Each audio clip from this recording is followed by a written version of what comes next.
Hello दोस्तों, welcome to crime tracker channel. दोस्तों, आज हम जानेंगे इस वीडियो में 1765 से लेकर 1947 तक भारत में कितनी बार अकाल पड़ा और सूखा पड़ा और इन 182 सालों में कितने लोग भूखमरी से मर गए। यकीनन सच जानकर आप चौंक जाएंगे। आपसे गुजारिश है कि ये वीडियो अंत तक जरूर देखें। तो चलिए शुरू कर। दोस्तों, हमारे प्यारे भारत पर कई विदेशियों ने आक्रमण किया और हमारे संपत्तियों पर अधिकार किया, लेकिन वहीं अंग्रेजों की बात करें तो इन्होंने भारत को शारीरिक मानसिक दोनों तरफ से बर्बाद कर दिया था। दोस्तों, भारत में 1769 से लेकर 70 तक बिहार, उत्तरी और मध्य बंगाल में इन 1 सालों में लगभग 1 करोड़ लोग भूखमरी का शिकार हो गए थे। इसे बंगाल का भीषण अकाल कहा गया था। वहीं 1783 से लेकर 84 के बीच 1 करोड़ 10 लाख लोगों की मौत हो गई थी।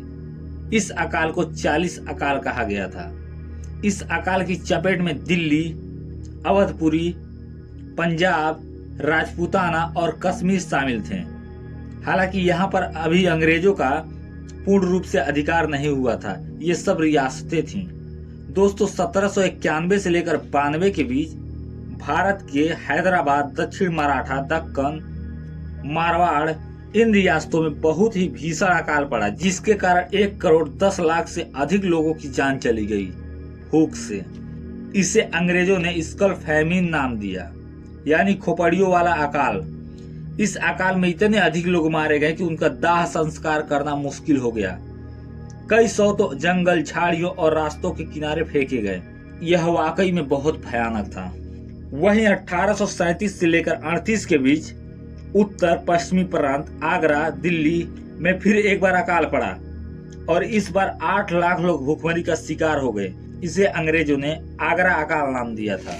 फिर 1860 से लेकर 61 तक आगरा, दोआब, दिल्ली, हिसार, पंजाब में फिर एक बार अकाल पड़ा, जिसमें 20 लाख लोगों की जान चली गई। इस अकाल को दोआब का अकाल कहा जाता है।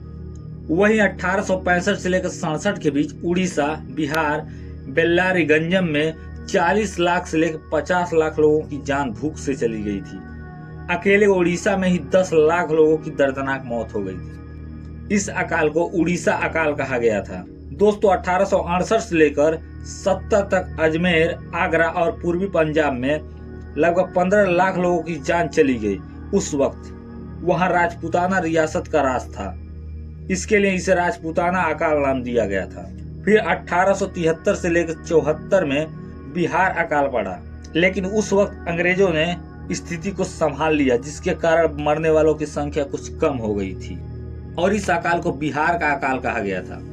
दोस्तों, 1876 से लेकर 78 के बीच मद्रास, बॉम्बे में 55 लाख से अधिक लोगों की जान चली गई। हालांकि उसमें मैसूर रियासत और हैदराबाद रियासत भी शामिल थी। इस अकाल को बड़ा अकाल कहा गया। दोस्तों, 1896 से 97 के बीच मद्रास, बॉम्बे, दक्कन, बंगाल, आगरा इन सब जगहों पर मिलाकर लगभग 50 लाख लोग भूखमरी का शिकार हो गए थे। हालांकि इसमें कुछ अंग्रेजों का शासन था, तो कहीं कहीं छोटे छोटे रियासतों का भी शासन था। दोस्तों, 1899 से लेकर 1900 में बॉम्बे, अजमेर, मध्य प्रांत, जो कि अब मध्य प्रदेश में पड़ता है, उसमें 10 लाख से लेकर 45 लाख लोगों तक की जान अकाल में चली गई थी। इसमें हैदराबाद रियासत, राजपूताना रियासत, बड़ौदा और काठियावाड़ी रियासत शामिल। इस अकाल को भारतीय अकाल कहा गया था। फिर 1943 से लेकर 44 तक बंगाल में भीषण अकाल और महामारी फैला, जिसके कारण भूखमरी से 15 लाख और महामारी से लगभग 21 लाख लोगों की जान चली गई। यकीनन जिसके ऊपर भी यह अकाल गुजरा होगा, उसके ऊपर क्या बीती होगी, एक क्षण सोचकर रूह कांप जाता है। दोस्तों, इस वीडियो को बनाने का मकसद यही है कि हमें अपने इतिहास को कभी नहीं भूलना चाहिए।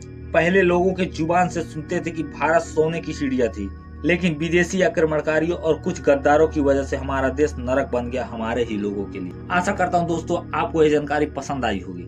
अगर हमारी मेहनत आपको पसंद आई हो तो हमारे क्राइम ट्रैकर चैनल को लाइक करें, सब्सक्राइब करें ऐसी ही वीडियो के लिए। धन्यवाद। जय हिंद, वंदे मातरम।